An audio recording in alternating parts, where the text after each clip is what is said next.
مضمون میرے ذہن میں سامنے آیا اور ایک پیپر بھی سامنے آ گیا جب میں پڑھ رہا تھا. تو اس میں ایک مضمون میں نے کبھی لکھا تھا کہ کیا قرآن کو سمجھنا، پڑھنا، عمل کرنا، کیا اس کے علاوہ بھی کوئی فرض ہے؟ میں دوہرا رہا ہوں، قرآن کو سمجھ کے پڑھنا اور اس پر عمل کرنا. تو میرا سوال یہ تھا، کیا ہمارے اوپر اس کے علاوہ بھی کوئی فرض ہے؟ جی.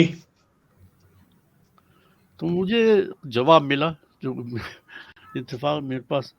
میں اگر آپ کو دکھاؤں، میں یہ جہاں بیٹھا ہوں نا، میں چاروں طرف قرآن اور تمام پیپر اور میگزین سے میں گھرا ہوا بیٹھا ہوں اس وقت.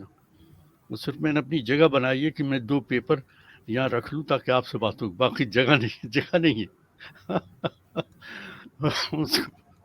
مجھے سارٹ آؤٹ بھی کرنا ہے. میں انشاءاللہ کر لوں گا، کیونکہ بغیر پڑھے میں رہتا نہیں ہوں، چاہے کچھ بھی ہو جائے. Addicted to study something. تو قرآن کو سمجھ کے عمل کرنا ہمارا فرض ہے، لیکن ایک فرض اور بھی ہے. وہ فرض یہ ہے کہ قرآن مجید کا پیغام زیادہ سے زیادہ لوگوں تک پہنچایا جائے، خاص طور سے نوجوانوں یعنی نئی نسل کو قرآن کے اصول و مقاصد سے آگاہ کیا جائے. یقیناً یہ بات جو ہے، یہ بات سمجھنے آنے والی ہے. یہ سمجھانے کی ضرورت ہے کہ قرآن پڑھنا، سمجھنا اور پھر عمل کرنا ہے. اور صرف یہ مسلمانوں تک بات نہیں پہنچے گی، یعنی اس فرض کو ادا کرنے کے لیے خالی مسلم کمیونٹی نہیں ہے، اور حقیقت یہ ہے کہ اللہ کا یہ پیغام ہر انسان تک پہنچانا فرض ہے. یعنی اس بات کو اچھی طرح ہمیں سمجھ لینا چاہیے. ہمیں لفظ میں نے استعمال اس لیے کہ ہمارا جو گروپ ہے وہ قرآن سے وابستہ ہے ایک عرصے سے. تو یہ سمجھ میں آ جانا چاہیے کہ یہ قرآن کی تعلیم جو ہے یہ خالی ان لوگوں تک نہیں ہے جو اپنے آپ کو مسلمان کہتے ہیں. اللہ تعالیٰ تو انسانوں کو ایڈریس کرتا ہے، یا ایھا الناس، یا ایھا المسلمین نہیں کہا اللہ تعالیٰ نے. تو جب یا ایھا الناس اللہ تعالیٰ نے کہا تو ہمارا فرض کہ یہ قرآن کی تعلیم کو تمام دنیا کے انسانوں تک پہنچانا ہے. کیسے پہنچائیں گے، کب پہنچائیں گے، یہ ہر شخص اپنے حالات کے تحت جائزہ لے، وقت نکالے.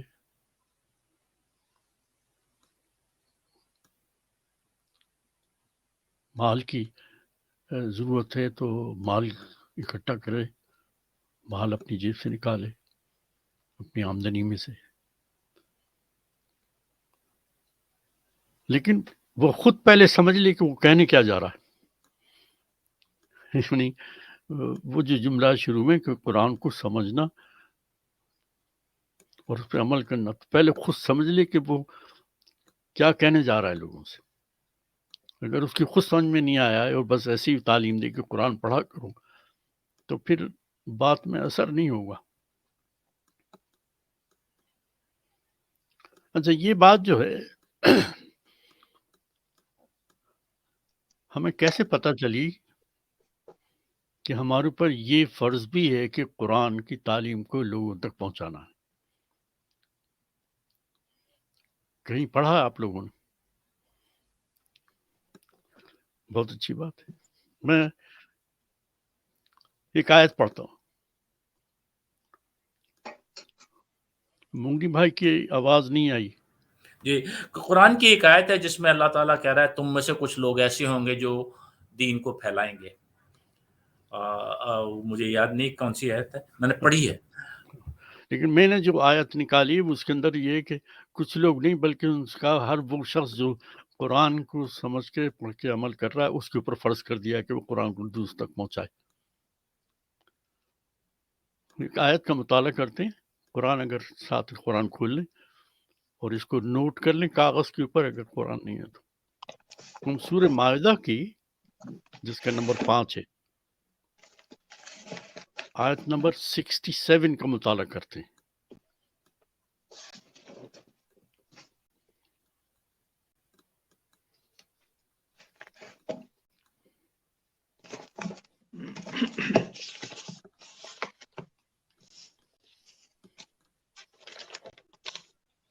اعوذ باللہ من الشیطان الرجیم، بسم اللہ الرحمن الرحیم۔ لم تفعل فما بلغت رسالتہ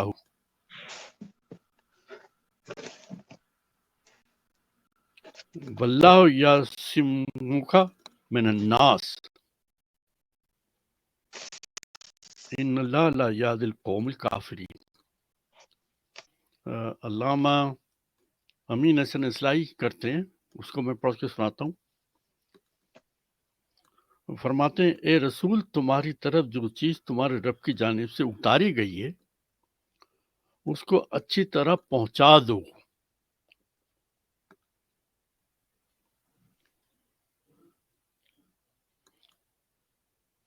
عربی کا اوپر پھر اگر قرآن کھولا ہوا ہے، اللہ تعالیٰ کہ یا اے رسول بلغ ما انزل الیک من ربک وَإِن لم تفعل فما بلغت رسالتہ۔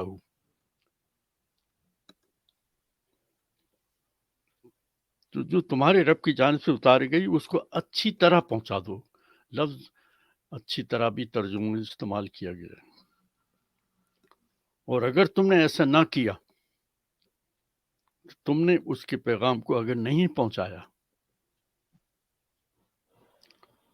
اور اللہ لوگوں سے تمہاری حفاظت کرے گا، اللہ کافروں کو ہرگز راہیاب نہیں کرے گا۔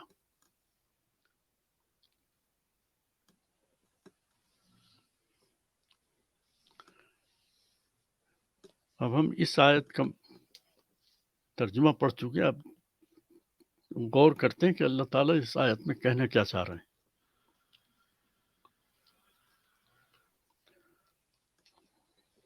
اللہ تعالیٰ یہ کہہ رہے ہیں کہ یعنی اگر مخاطب لوگ جو ہیں وہ مخالفت کریں، اگر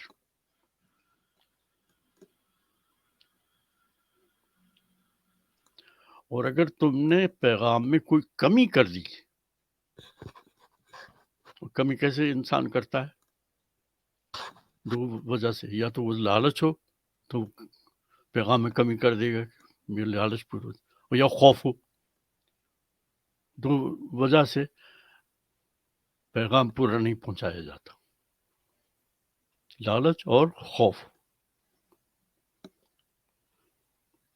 تو اللہ تعالیٰ کہتے ہیں اگر مخاطبوں کی مخالفت کے اندیشے سے اللہ کا پیغام پہنچانے میں کوئی کمی ہوئی تو یہ کوتاہی تمہاری فرض کے ادائیگی میں کوتاہی ہوگی۔ یعنی آپ پورا فرض ادا نہیں کر رہے ہیں، پھر آپ چاہے وہ اس میں لالچ ہو یا ڈر ہو۔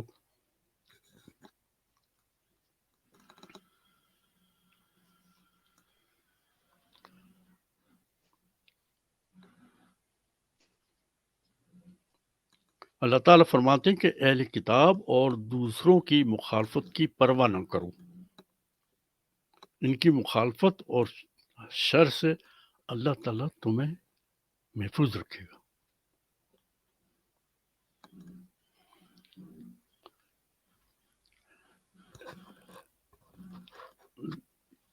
اس پہ ذرا پھر غور کرتے ہیں۔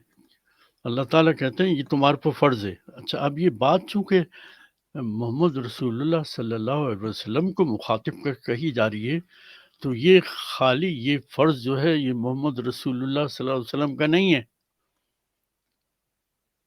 بلکہ جو لوگ اس پر ایمان لے آئے ان کا فرض ہو گیا ہے۔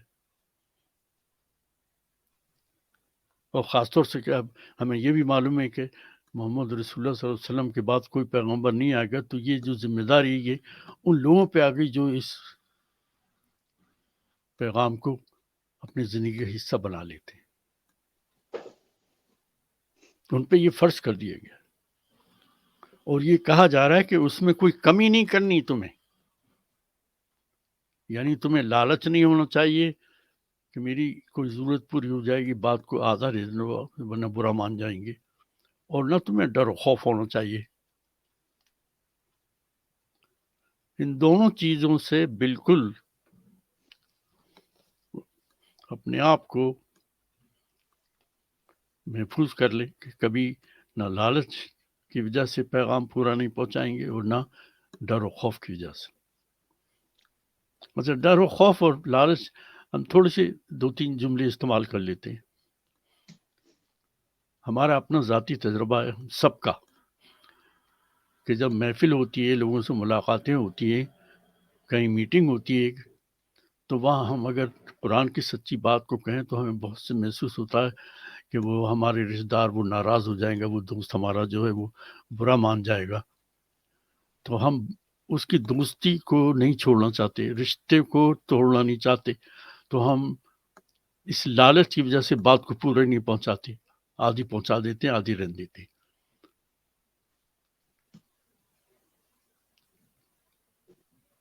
اللہ تعالیٰ سختی سے کہہ رہا ہے جو آخری جملہ ابھی اس آیت کے اندر ہے، اور یا پھر یہ ہم کو ڈر رہتا ہے کہ کہیں ایسا نہ ہو کہ برا مان جائے، ہماری مخالفت کرے، ہمیں سوسائٹی سے نہ نکال دے، ہماری یونین سے نہ نکال دے، ہماری مجلس سے ہمیں نہ نکال دے، ہمارے خاندان سے نہ نکال دے، یہ ڈر ہوتا ہے۔ اللہ تعالیٰ کہتے ہیں نہیں، یہ تمہیں نہ تو لالچ اور نہ تمہیں ڈر و خوف ہونا چاہیے، اس لیے ان کی مخالفت کی پرواہ نہ کرو، ان کی مخالفت اور شر سے اللہ تمہیں محفوظ رکھے گا۔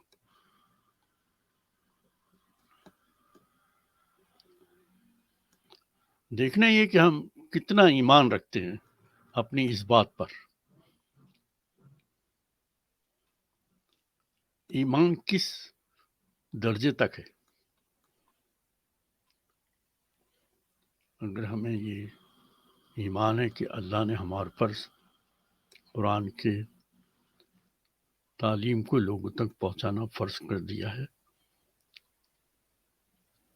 تو نہ تو ہمیں کوئی لالچ اور نہ ہمیں خوف اس بات سے روکے۔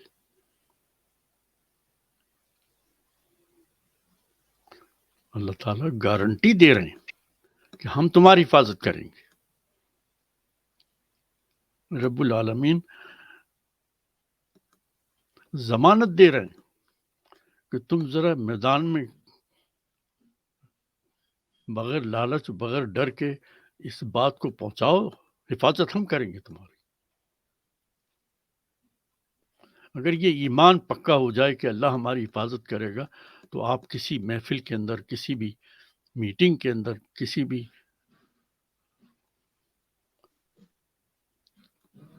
خاندان میں سچی بات پہنچانے سے گھبرائیں گے نہیں، پریشان نہیں ہوں گے۔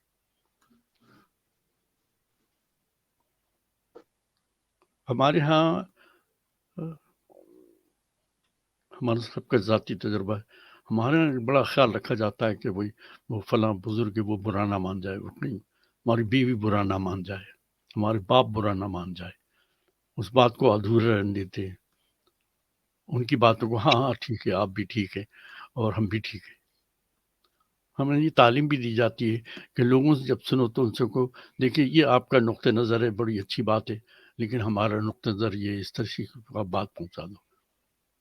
قرآن کہتا ہے نہیں، جب قرآن یہ کہہ رہا ہے کہ یہ بات غلط ہے تو ان سے کہو کہ تم جو سوچتے ہو یہ غلط ہے، اور صحیح بات وہ ہے جو قرآن کہہ رہا ہے، یہ کمپرومائز نہیں ہے۔ بلیو کریں کہ ہماری پوری زندگی کمپرومائز میں گزر رہی ہے، ڈر خوف بھی ہے اور کہیں لالچ بھی ہے، بیوی ناراض نہ ہو جائے، پڑوسی ناراض نہ ہو جائے، دوست دوستی نہ چھوڑ دے، 10 موقع ایسے آتے ہیں وہاں ہم یہ سوچ کے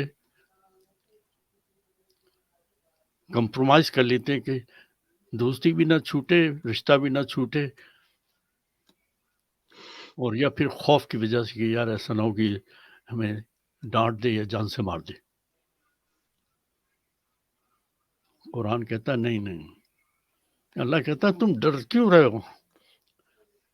ہم نے جو بات تم تک پہنچائی ہے اس کی حفاظت بھی ہم کر رہے ہیں اور تمہاری حفاظت بھی کریں گے، تم کیوں ڈرتے ہو؟ آدھے رستے پہ نہیں جانا، رستہ آپ کا جس ہے پہ آپ چل پڑے ہیں اور آپ ایمان لے آئے ہیں اور اس پہ عمل اپنی ذاتی زندگی سے کر رہے ہیں، تو اسی طرح بات کو لوگوں تک پہنچانے میں کوئی آپ کا تکلف نہیں ہونا چاہیے، ڈر نہیں ہونا چاہیے، خوف نہیں ہونا چاہیے۔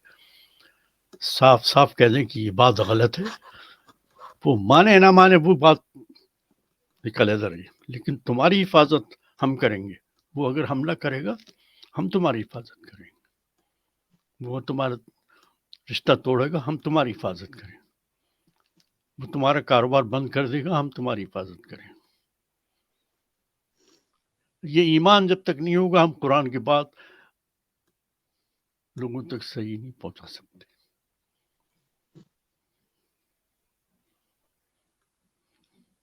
اچھا، اس آیت سے سورہ مائدہ کی آیت نمبر 67 کا ہم مطالعہ کر رہے ہیں، ایک اور بات بھی اس میں واضح کر دی گئی ہے۔ تو اس آیت مبارکہ سے ایک اور بات کا علم ہوگا کہ اللہ نے جتنی اور جس قدر وحی رسول پر نازل کی وہ پوری کی پوری وحی لوگوں تک پہنچا دی، اور وہ وحی کا کوئی حصہ چھپایا نہیں ہے۔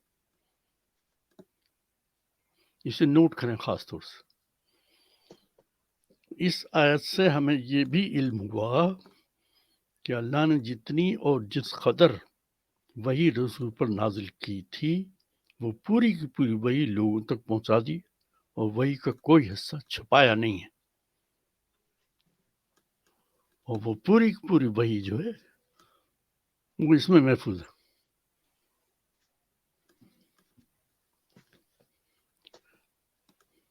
اچھا، میں نے جو یہ اس آیت سے یہ نتیجہ نکالا ہے تو میں نے اپنے طور پر نہیں نکالا، بلکہ جن لوگوں نے مخالفت کی ہے کہ نہیں پوری آیت وہی نازل نہیں ہوئی قرآن کے اندر، انہوں نے مجھے یہ سبق دیا کہ آیا پوری کی پوری وہی قرآن میں ہے یا نہیں۔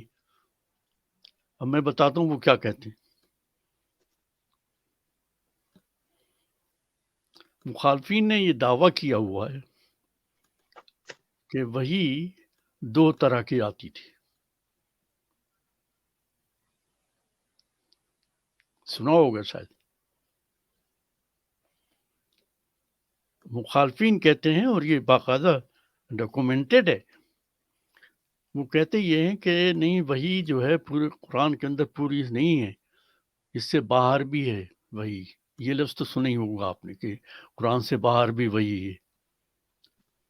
تو وہ کہتے ہیں کہ وہی کی دو قسمیں ہوتی ہیں، ایک تو وہ جو لوگوں تک رسول نے پہنچائی، اور دوسری وہ جو لوگوں سے مخفی رکھی، یعنی چھپائے رکھی، یہی پہلی وحی کو وہ جلی وحی کہتے ہیں، وحی جلی، اور دوسری کو وحی خفی کہتے ہیں۔ خفی کے معنی چھپی ہوئی ہے۔ نہیں، اس بات نے مجھے اس آیت سے یہ نتیجہ نکلوانے پر غور کرنا پڑا مجھے کہ قرآن کے اندر جتنی وحی نازل ہوئی تھی وہ سب کی سب پوری اس میں ہے۔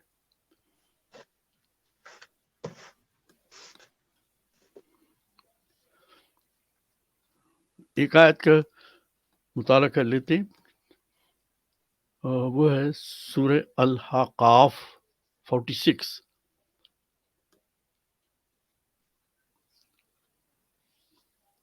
اور آیت نمبر 9۔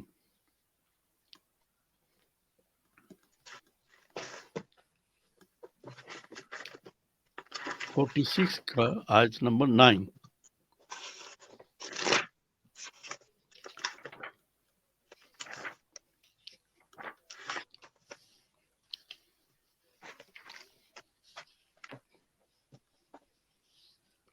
پڑھیں ذرا، کوئی صاحب پڑھے، کون پڑھ رہا ہے؟ آیت نمبر 9. میں پڑھ لیتا ہوں. جی پڑھیے. قل ما كنت بدعا من الرسل وما ادري ما يفعل بي ولا بكم ان اتبع الا ما يوحى الي وما انا الا نذير مبين. جی ان سے کہو کہ میں کوئی پہلا رسول تو نہیں ہوں، اور میں نہیں جانتا کہ میرے ساتھ کیا معاملہ کیا جائے گا، اور نہ یہ جانتا کہ تمہارے ساتھ کیا معاملہ کیا جائے گا. میں تو صرف اس بات کا پیروی کرتا ہوں جو میری طرف وحی کی جاتی ہے، اور میں تو صرف کھلا ہوا آگاہ کرنے والا ہوں.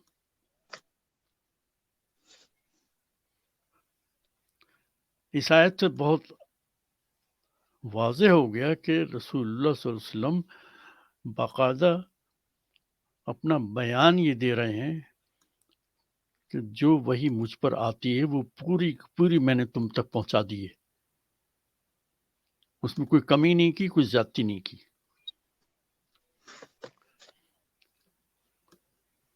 اس آیت سے یہ بات واضح ہو گئی. یہ نوٹ ضرور کر لیں گے جہاں بھی آپ کاغذ ہے یا پینسل آپ کے پاس پیپر ہے، کہ وہی ایک ہی ہے جو پورے قرآن کے اندر ہے، نہ وہی کوئی جلی ہے نہ وہی کوئی خفی ہے. یہ میں اپنی طرف سے نہیں کہہ رہا، یہ قرآن کہہ رہا ہے. تو جو لوگ یہ دعویٰ کرتے ہیں کہ وہی دو قسم کی ہوتی ہے، ایک جلی یعنی واضح ہے جو قرآن میں ہے، ایک خفی ہے جو قرآن میں نہیں ہے، وہ اس آیت کو بار بار پڑھیں تو ان کی سمجھ میں آ جائے کہ نہیں، قرآن کے اندر جتنا ہے وہ پوری وہی ہوئی، رسول نے اپنی ذمہ داری پوری کی. وہ کہہ رہے ہیں کہ مجھے نہیں معلوم میرا کیا حشر ہوگا، لیکن میں نے اپنا فرض پورا ادا کیا، جو وہی آئی میں نے اس کو آپ تک پہنچا دیا ہے.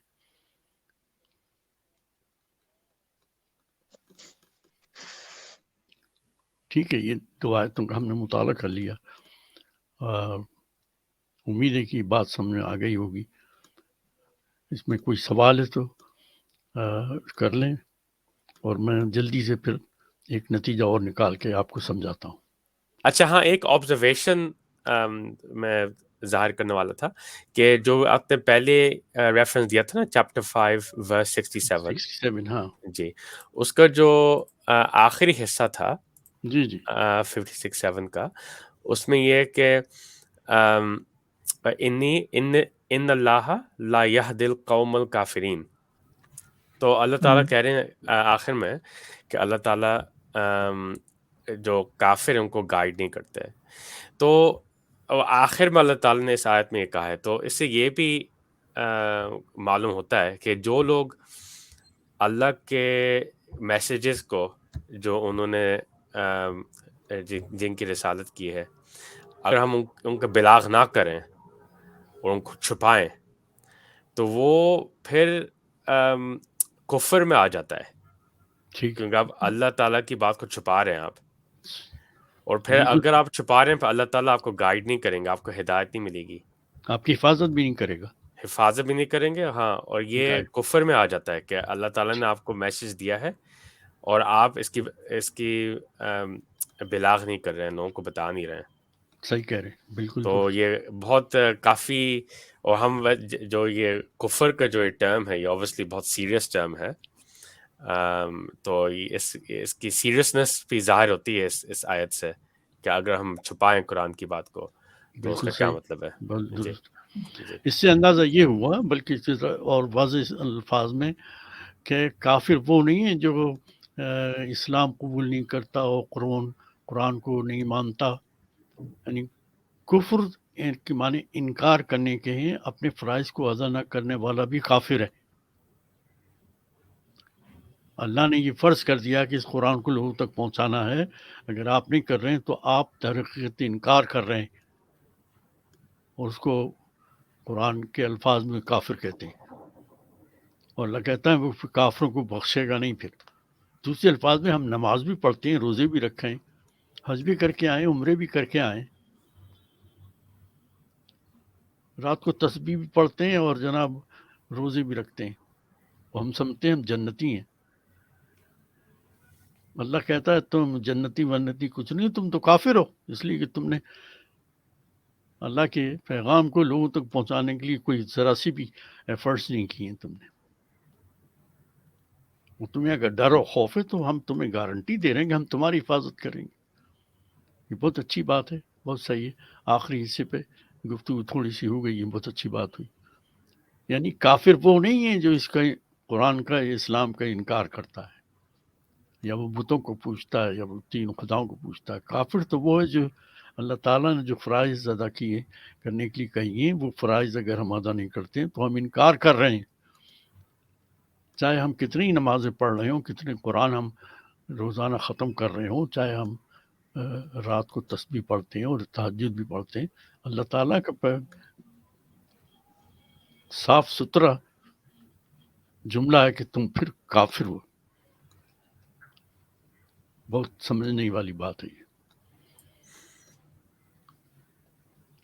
اچھا، میں خفی اور یہ جلی کے بارے میں جلدی سے 2 جملے کہہ دوں، ہم 1 گھنٹہ ہو جائے گا ویسے. کہ اصل میں یہ لوگ جو قرآن کے علاوہ حدیث کو بھی دین کا حصہ سمجھتے ہیں، یہ ایجاد ان کی ہے. آپ سوچیں کہ وہ کہاں سے گھما کے لے کے آئے. وہ کہتے ہیں کہ جو وہی جلی ہے وہ تو قرآن میں، اور وہ جو خفی ہے وہ حدیث میں. دوسرے لفظ وہ کہتے ہیں دونوں حدیثوں کو ماننا ضروری ہے، ورنہ آپ مسلمان نہیں ہیں. ایک منٹ میں پہلے ختم کر لوں، اب یہ آپ کا سوال لیتا ہوں. تو یہ اصل میں حدیث والوں کا یہ توجہ ہے. وہ کہتے ہیں اصل میں حدیث اس لیے ماننا بہت ضروری. جی اب فرمائیے مغنی بھائی. اگر یہ خفی تھی، چھپی ہوئی تھی، تو ان لوگوں کے پاس کہاں سے پہنچی؟ ہاں نہیں، میں بالکل صحیح بات. میں نے ان سے کہا، میری گفتگو ڈائریکٹ ہوئی ہے اس پہ. میں نے کہا اگر وہ خفی تھی تو اب ہمیں پتہ چل گیا، تو یہ خفی تو نہیں رہی.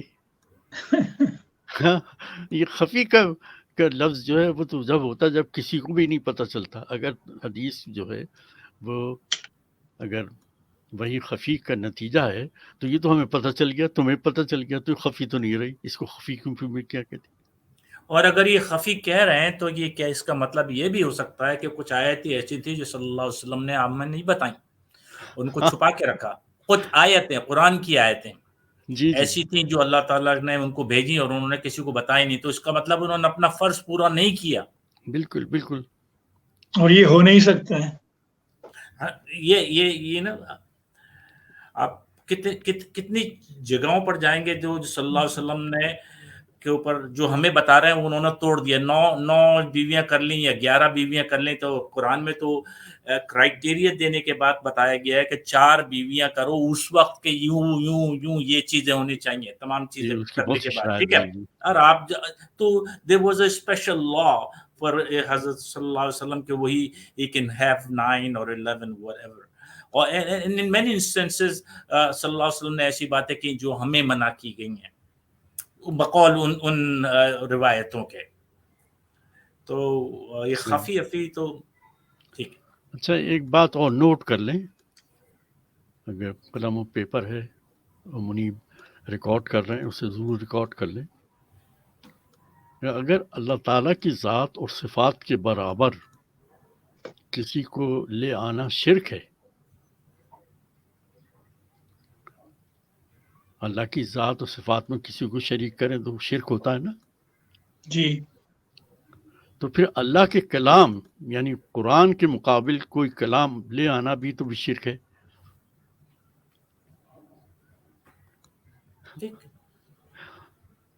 بات سمجھ میں آ گئی؟ جی جی بالکل. اللہ تو چیلنج کر رہا ہے نا کہ اب لے آؤ. جب اللہ کی ذات و صفات میں شرکت کرنا شرک ہے تو اللہ کے کلام میں بھی اس کے مقابلے میں کسی کلام کو لانا وہ بھی شرک ہی ہوا. الحمدللہ رب العالمین وما لنا الا البلاغ المبین. أفلا يتدبرون القرآن